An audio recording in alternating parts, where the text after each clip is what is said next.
This is the farmhouse where I grew up, where my father grew up, where my grandfather grew up, where my great-grandfather grew up. The main house was built in 1860. We got electricity in 1943 with the Rural Electrification Act. And now what I am doing is I'm removing the majority of the 1960 updates and reverting the era back to somewhere between 1920 and 1950. I'm going to show you each room in the order that I did them years ago. While I am no more of a carpenter or a designer than any member of my family has ever been, I'm doing it to suit me and my tastes.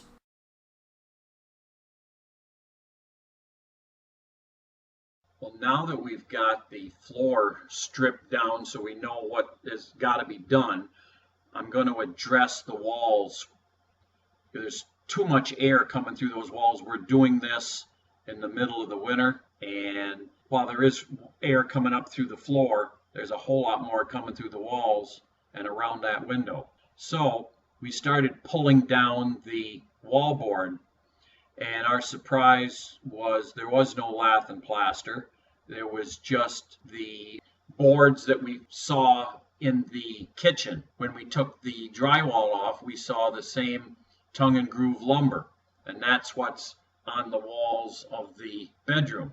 So you can see here we've started to pull off panels. We're just stacking them against the long wall, and then we're working our way around the window, pulling it off, and you can see it's just covered in boards. And we initially thought that would make a nice wall, except we need to insulate, and because the main part of our house, the 1860 section, the walls are solid, there is no space between inner and outer, save maybe an inch.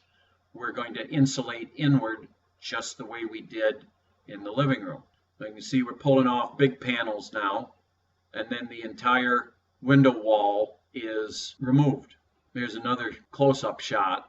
It's quite nice lumber. It's a shame that we couldn't use it. And then we went to work to pull down the long wall, and even if we were going to use that wood, you can see there's gaps that we would have had to have patched, so it wouldn't have worked out the way we initially thought. There's a close-up of the gaps, just not acceptable. And there's one of only two receptacles in the room. Way down low, they've got to be moved up because we're putting in our 8-inch baseboard to mimic the 1860 baseboard that was there. So we ran some new wire in one of the grooves between the boards, as you can see, and just stuffed it into the wall for right now, and we'll get at it later. And there's the corner where you can see the slot was convenient and went all the way around the room, and we're just stuffing the wire into it.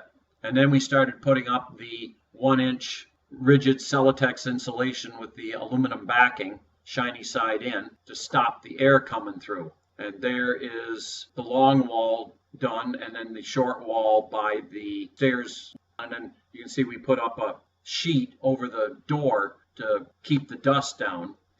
And that pretty much takes care of tearing down the old walls and putting up insulation, seam sealing, and stopping the cold air from roaring through those open boards.